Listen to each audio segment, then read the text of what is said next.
Welcome to Game Reads. I'm your host, Sean Callahan, and I'm here today with Eric Nylund. Hey, Eric. Hey, Sean, how's it going? Great. Thanks for being here, man. I really appreciate it. Sure thing. You've got a lengthy history in publishing. I'm counting 20 published books and graphic novels, starting with Pawn's Dream in 1995. Is that true?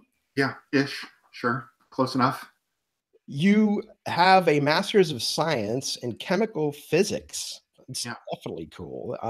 That's interesting in and of itself. But how does that lead you to writing gaming books? I was getting my PhD in theoretical chemical physics, and I was writing these papers that um, were on really esoteric topics, and they had an increasingly smaller and smaller audience who would read them or even understand them. And I just didn't dig that.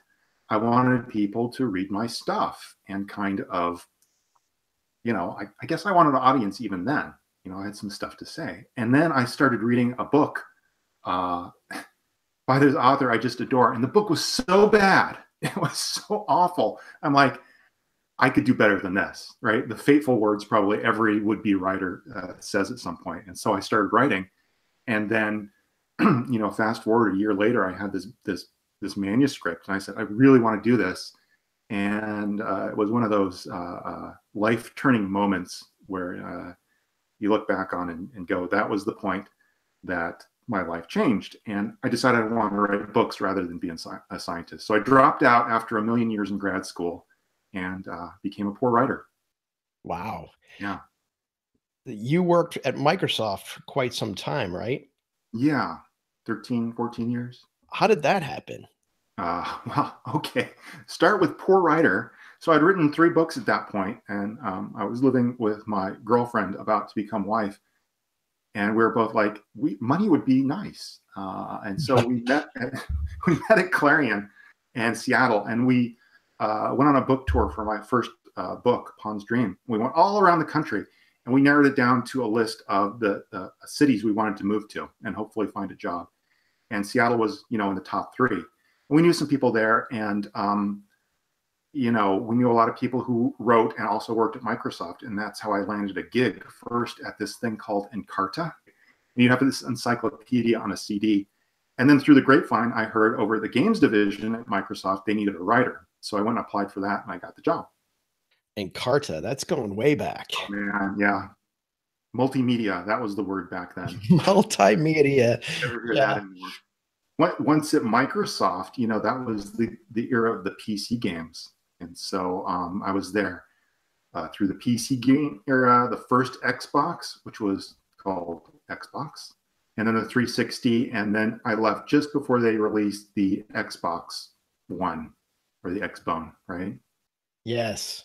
And you're very well known in that community, and I would hope in the gaming community at large, for one of the biggest franchises in gaming history, Halo. How did you switch from Encarta over to Halo? First writers in games were kind of an oxymoron. You had developers doing all the writing in games. They wouldn't let a writer in. So you start with game manuals, which are also kind of an anachronistic thing today. And then slowly, after you worked on a couple of games, people got to know you and they'd let you write dialogue or some of the game quests, and then that kind of naturally progressed to sitting down with developers and helping them with the overall story, and then crafting entire worlds, and then all of a sudden you're an integral part of the development team, crafting the intellectual property from day one.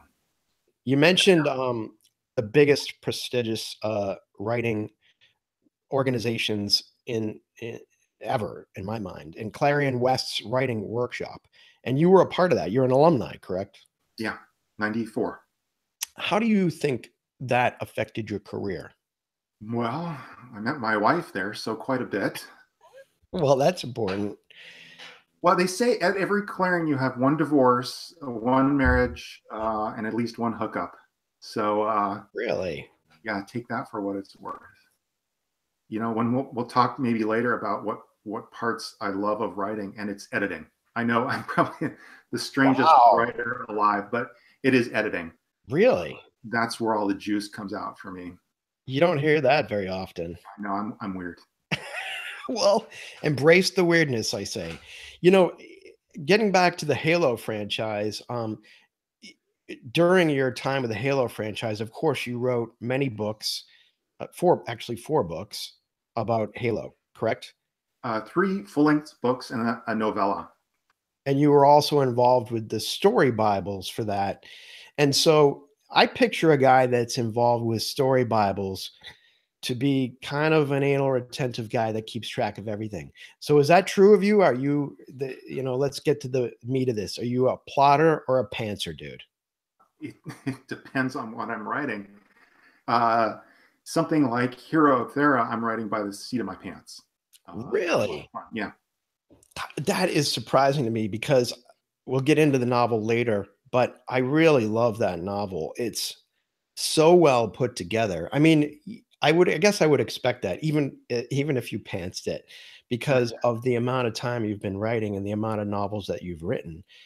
Let me back up. It's kind of a long story because I was writing three novels at once about a year ago, maybe a little bit more, and none of them were quite clicking. And I kind of got distracted because I discovered lit RPG, Ready Player One and Alt World by D. Russ. Those are the things that got me interested. And it was a real derp moment because I'm like, oh, I should be writing about games because I've been playing and creating games for the last 20 years, 30 years, 40 years, right? Oh yeah. And I'm like, why haven't I done this before? But I had these three novels and none of them were working. And I knew I just kind of had to power through and get one going. But I said, let me just try this other thing right over here. I'm not going to outline. I'm going to go for a month and see what happens. So I'm writing. And all of a sudden, this thing comes out. And I'm like, this is a lot of fun. I think I'll just shelve these other novels and go with this. And since I started it in kind of that freewheeling way, I just went with it.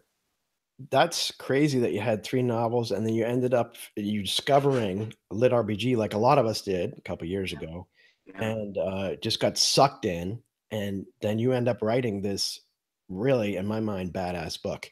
Oh, Um, thanks. who would you consider your biggest influence in your career as a writer?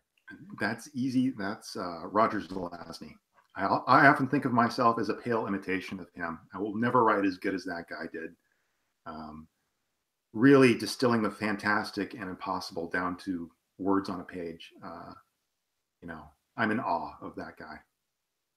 Everyone thinks that they're not good enough, but what they don't realize is because I've talked to some guys that have written for long periods of time like yourself, and they all say the same thing. It doesn't matter who you are, how much success you've had. When you sit down to write the new thing, you always say, "Am I crap?"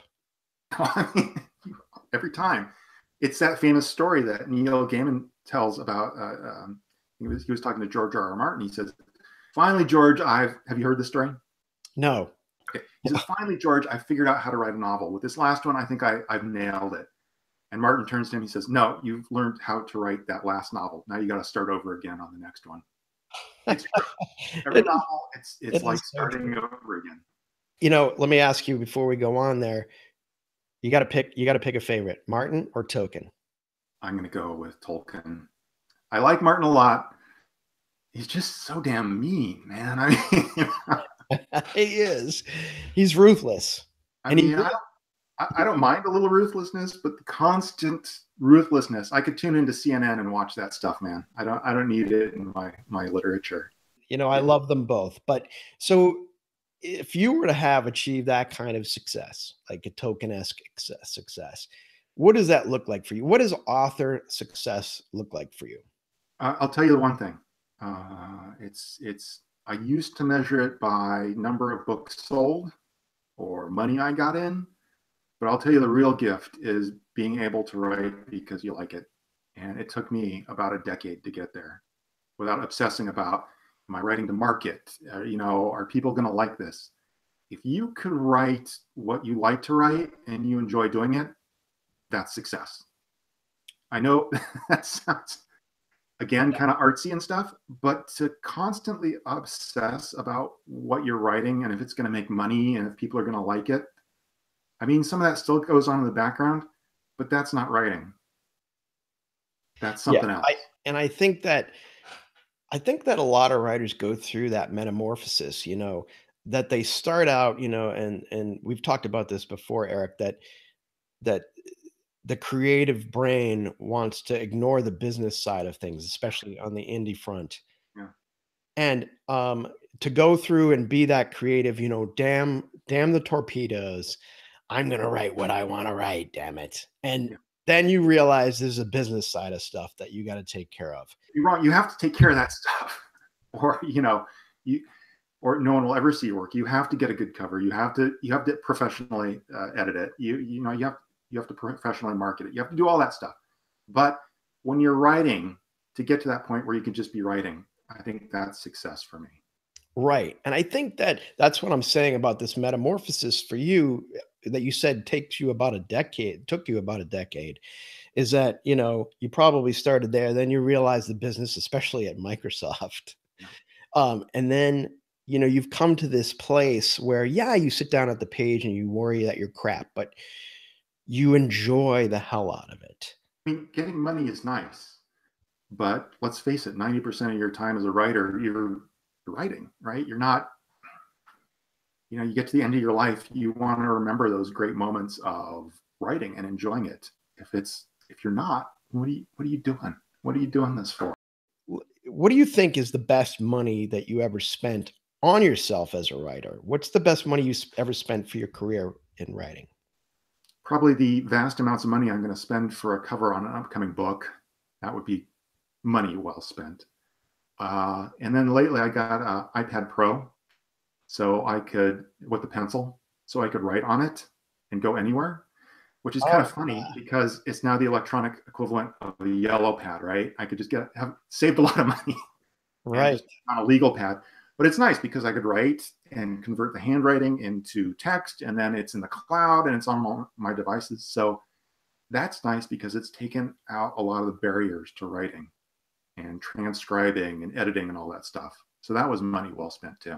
Other than spending that money on the iPad Pro, if you could go back in time and tell your younger writer self something, what would you tell him? Well, there are a few things I wouldn't tell him. Let's start with those. I had two really great gifts starting out in writing. One was so this was back in traditional publishing. I just assumed that anyone could write a novel and get it published. And that was back in the day where you had to find an agent, and the agent had to find a publisher, and the publisher had to agree to publish, and all these steps. And I didn't know any of that. I just thought you could do it. And so that was a huge gift. So I would stay silent on that. And the other thing was, I just thought that anyone could learn how to write a novel. We were talking before, and I said in college I took the absolute minimum amount of English and writing I could get away with. Hated it. And so when I had this epiphany and decided I wanted to write, I was in San Diego, so I went to the UC San Diego library, and I read all the books on how to write. This was kind of the mindset I was in at the time. Someone said, "Oh, you need to learn complex analysis. Go learn a branch of mathematics." And so you go and do that. So I just treated this like any other physics problem. I just read everything I could on writing, and I taught myself how to write. And if I knew how stupid that would have been, I probably never would have done it. But I think the one piece of advice I would give myself is that these projects, at least for me, I know every writer's different, they take a long time. It takes about a year of brain sweat for me to get a novel out. Even though I'm working on multiple things at the same time, it's a lot of work. It's a lot of time.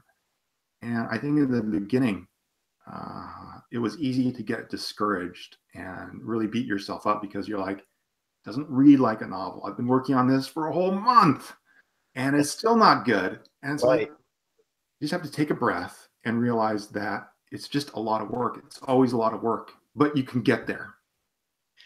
But in your process, do you have any superstitions or like anything that you have to do? Like I've got to have my, writing ball cap on, or, my writing shirt, or Besides coffee, probably not. But yeah, I'll do anything sometimes to keep my butt in the seat and get words on a page. I'll do whatever it takes. There's not a lot of superstition in that for me. It's just a lot of Avoiding procrastination. Oh my God, procrastination is the killer. Right. I I mean, think success in writing is like 90% perseverance. yeah, I agree. I can't help but notice that sword right behind you, man. What is up with that? Okay, so this is a replica Sword of Angelus from the Buffy series. Back, Buffy. Yes. hey, when I was working at Microsoft, there were a lot of people throwing merchandise at Microsoft, hoping to get, the replica contract for Halo weapons or whatever. And so one day, dozens of boxes showed up, and the franchise department was like handing them out. We don't know what to do with all these things. So there's like Sword of Angelus, the axe Buffy used, all these replica weapons, and they were just, it was a weird day at Microsoft where they're handing out melee weapons. But I snagged that, and it's kind of a reminder of those days. That And is a cool in case any, weapon. zombie apocalypse happens, I have a handy sword.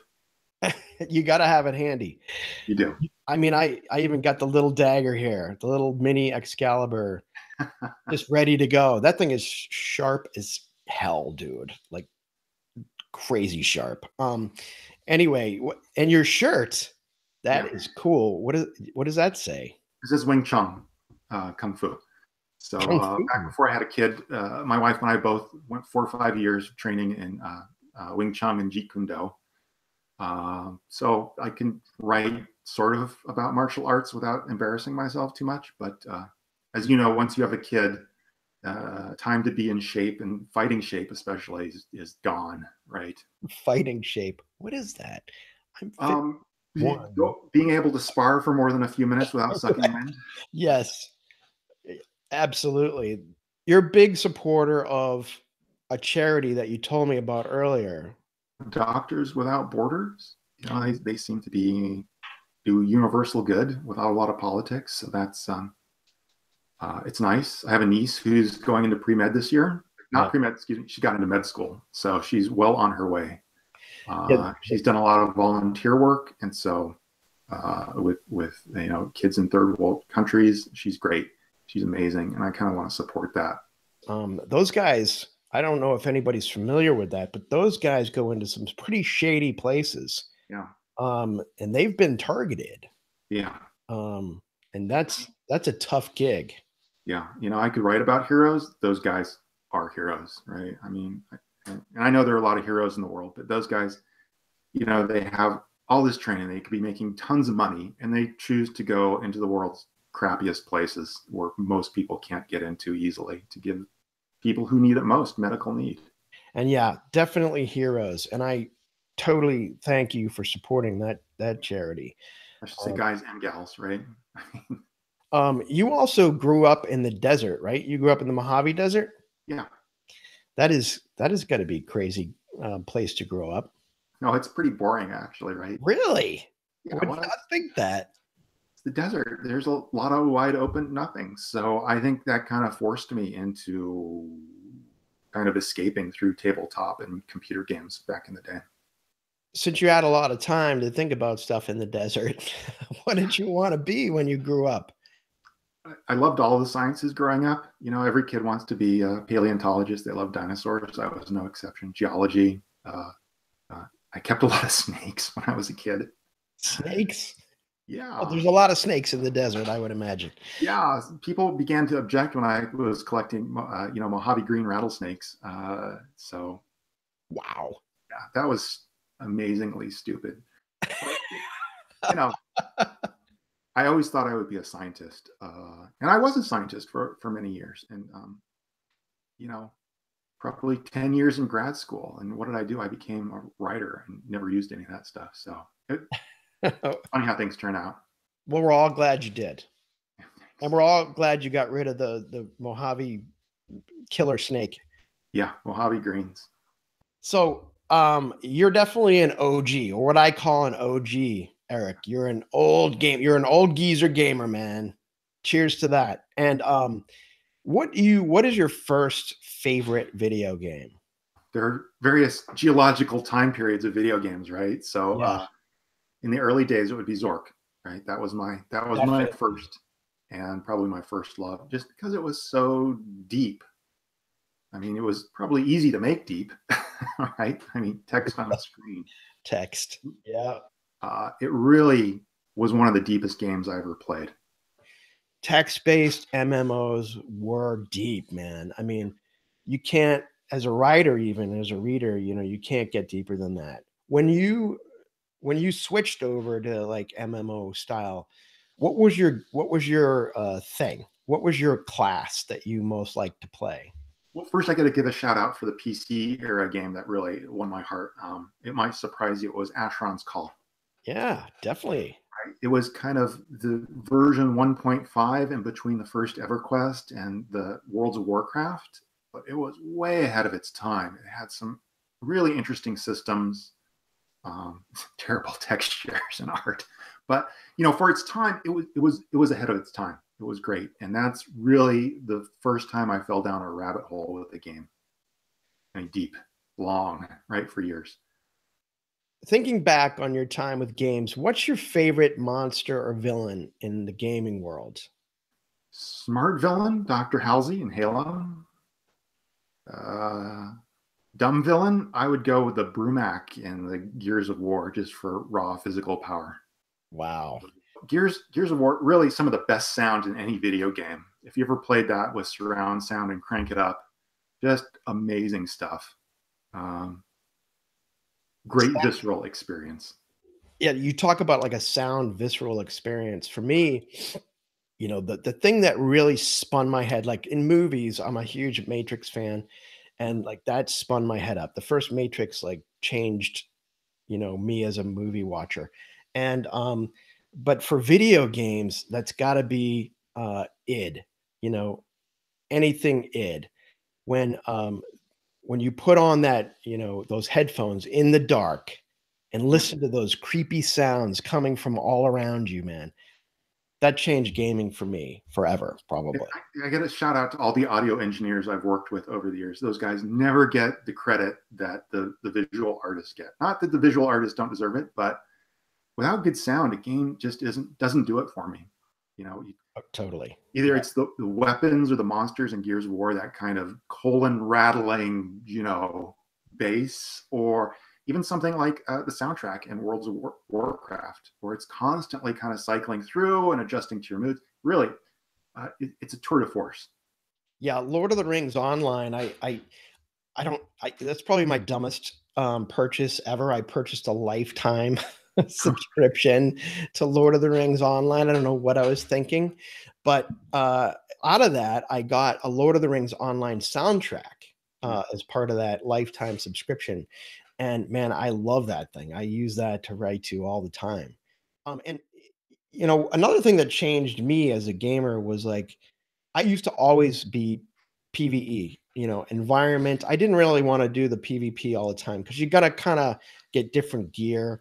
And I just wanted to really just go out there by myself and just handle whatever came at me. And it took me a long time to get into PvP. What about you? Where do you fall in that? PvE, because PvP sometimes is like the kindergarten playground with everyone has the mouth of a sailor. Yes. Maybe those are the worst villains in gaming, the other PvP players.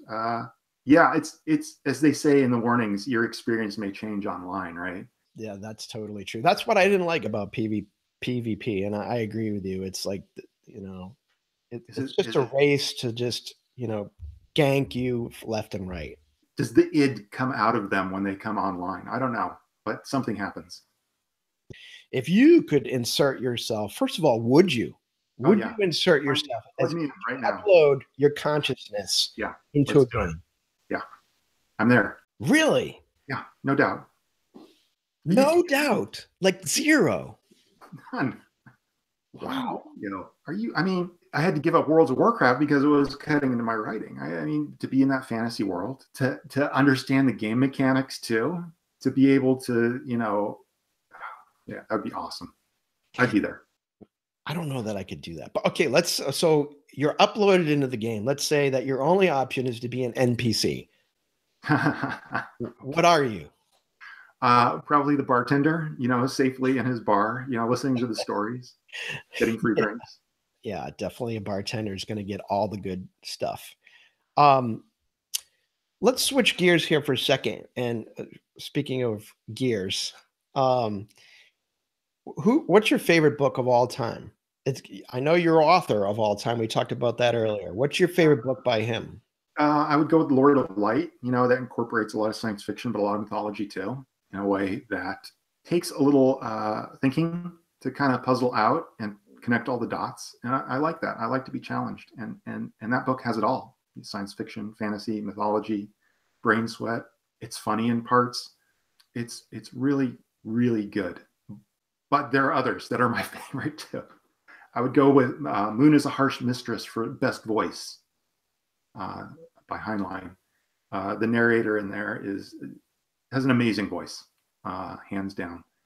And then probably the entire works of Harlan Ellison. Same reason. He's got this masterful voice that I will never be that good. I wouldn't sell yourself short, man.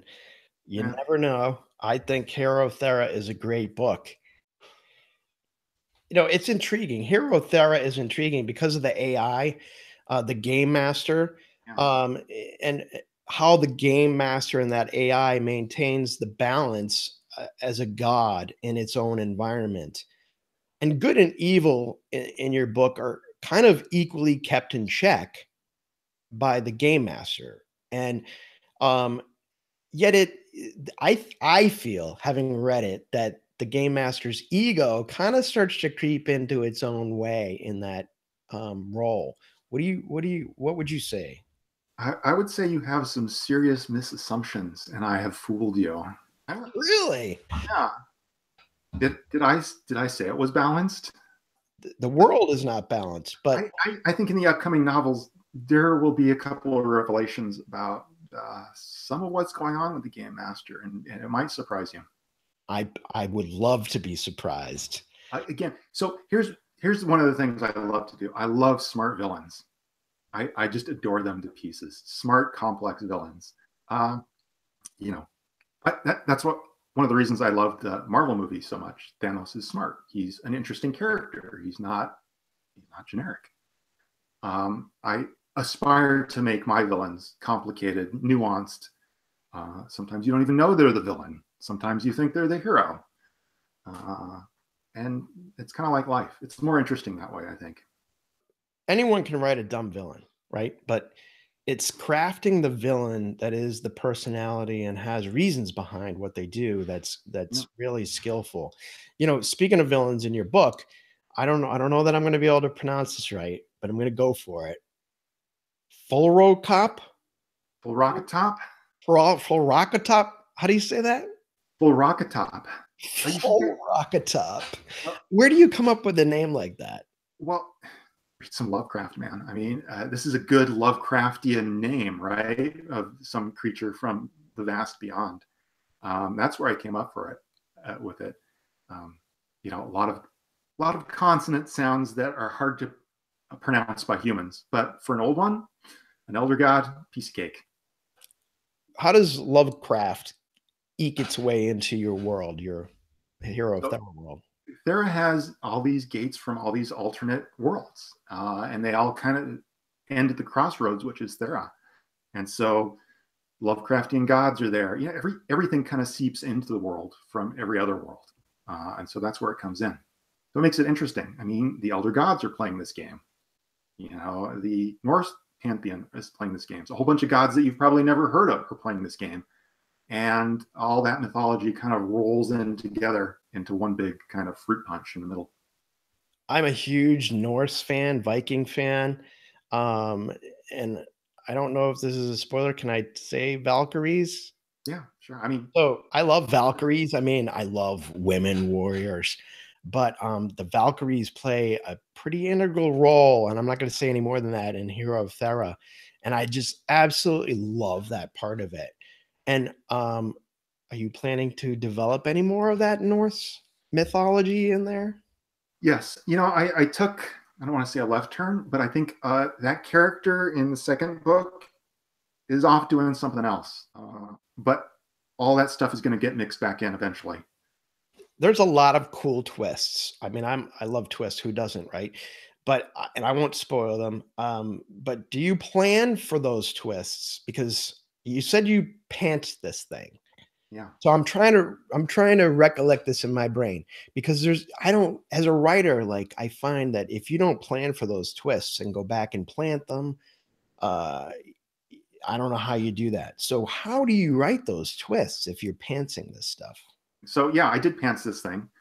Um, as you're going through, certain things just kind of stand out.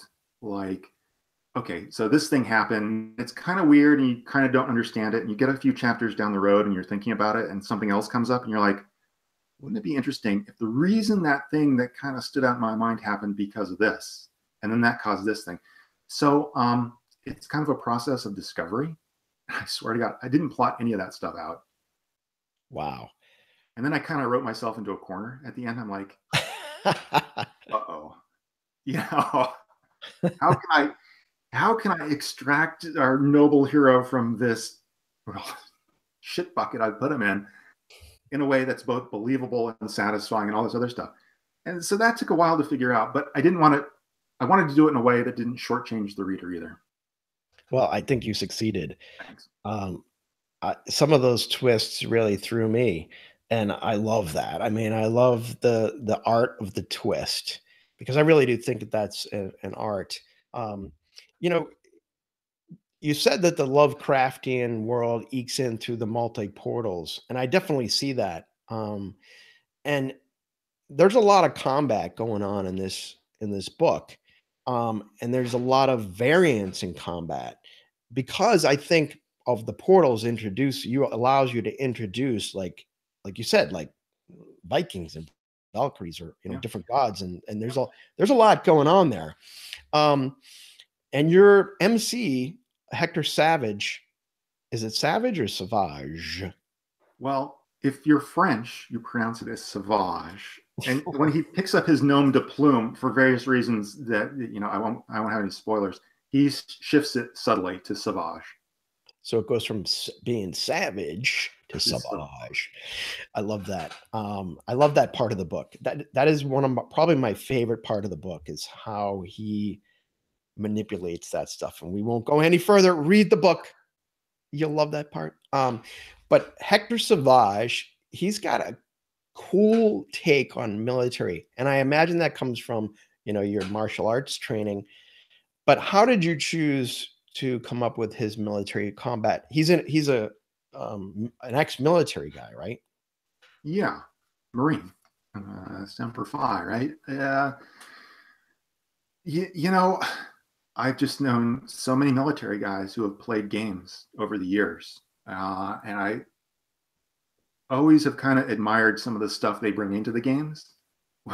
It's a certain bloodthirstiness or a certain tactical analysis, and I just thought it would be fun to write with that character, who approaches combat and he kind of takes a second to kind of do a quick tactical analysis, like what can I control, what can I control, and I just not worry about that other stuff and focus what I can do to get me out of this terrible situation. And that's kind of what attracted me to him. And I sharpen it up by making him really smart too. Well, that definitely comes through. I mean, he's definitely a tactician, and he's definitely using as you said, your favorite weapon is the brain, Yeah. and he definitely shows that, and that gives him in my mind, a wicked 3D, a three-dimensional viewpoint on that guy. He is definitely a tactician, and he goes through some really interesting scenarios, which I won't get into. But what is if you without spoiling anything, what is your favorite scene or scenario in the book? Combat or non-combat? What are we talking Let's about? go with combat because otherwise, I think we might get into some spoilers. I like the last combat scene just because it's so overwhelming. Yes. There are some favorite ones in this next book too. The title should give away my favorite. So, are you going to release your title on this podcast? Oh, that's no secret. That's not a secret. That's out there. That is the sequel to Hero of Thera, 1,000 Drunken Monkeys. Nice. Nice. I love it. Um, All right, let's wrap this up. I got some cool questions for you. So I call this battle. You decide who wins. Battle of the AIs, because I love your AI. Evil, manipulative AI, the Game Master. So Game Master versus HAL 9000. You got to give me a better matchup, man. I mean, Game Master controls his own little universe. HAL's just a fancy computer. Come on. That's easy. Game Master, hands down. Hands down. Yeah. To the mat. 5 seconds. Yeah. All right. We already talked about Token versus Martin, and you just can't stand Martin because he irritates the crap out of you with his killing of nonstop characters. Yeah, it's just a little lean for me. All right. Well, we'll move on because this is one of my favorite questions. Battle of the Axes or Battle Axes. Vikings or dwarves? That's a tough one. That's a tough one. I mean, Vikings have reach, but dwarves get up, from underneath. I don't know. I think half my family comes from Scandinavia, but I just got to go with dwarves. Really? I did not expect that. I expected you to go. I tell you, because when you learn close fighting and grappling and getting really close to an opponent, there's some power there. Now, I know Vikings have reach and all that stuff, but man, when you get close to someone and you're fighting and you know what you're doing, it's lethal. So I'll go with dwarves. Oh, you make a good point from a martial arts standpoint. You get to the mat, yeah. Like those jiu-jitsu guys will wipe the mat with you. Well, if you don't know grappling, if you don't know ground fighting, half your fights end up on the ground rolling around, right? Yes. If you don't know that stuff, they'll wipe the floor with you. Yeah, most people think that, the kicking, the punching, you're going to Rocky it out with somebody. No. At about 30 seconds, the fight usually ends up on the ground. You're right. Yeah. You're right. That's a good point for dwarves. Yeah. All right, last one. So I got Battle of the Helmets. We got the Stormtrooper helmet or the Darth Vader helmet. I'm going to go with Darth Vader just because it's unique, and Stormtroopers, there are a million of them. They're just so cool, man. I love that helmet. I wore it for Halloween one year. What? All right. I get you. Darth Vader, he's got these pointy things going out there. It is cool. Well, I really appreciate you being on the podcast, man. You've been an awesome guest, and I love the story, Hero of Thera. Go read it. Why don't you tell us what's coming up next? Okay, so 1,000 Drunken Monkeys should be out late this summer. Also, I'll give a plug for the audiobook for Hero of Thera. Jeff Hayes does that. Just really the best audiobook that's ever been done for me. The guy is amazing. Yes, he is. I'm talking to him on the podcast soon. Yeah, great talent, great guy. He really went the extra mile for me too on Hero of Thera. So 1,000 Drunken Monkeys is coming up, and then I'm working on a huge project. It'll probably be out next year. A bunch of books, really big books, like 200,000 words plus. And if my fans knew what it was, they'd pee their pants. God, that is such a teaser. Never been happier in my writing career than I am on these books. And I know my fans are going to love them. It definitely shows. And I can't wait to read, the second book in Hero of Thera and this teaser. You got me sitting on the edge of my seat, dude. It was great to have you. Thanks so much for having me on. You're welcome. Anytime, my friend. Thanks for watching GameReads. Check out our other great interviews on YouTube and GameReads.net. Connect and chat with other fans on our GameReads Facebook page and YouTube channel, and support us on Patreon.com. Please subscribe now to our YouTube channel or iTunes podcast and never miss an episode. Cheers to legendary gear.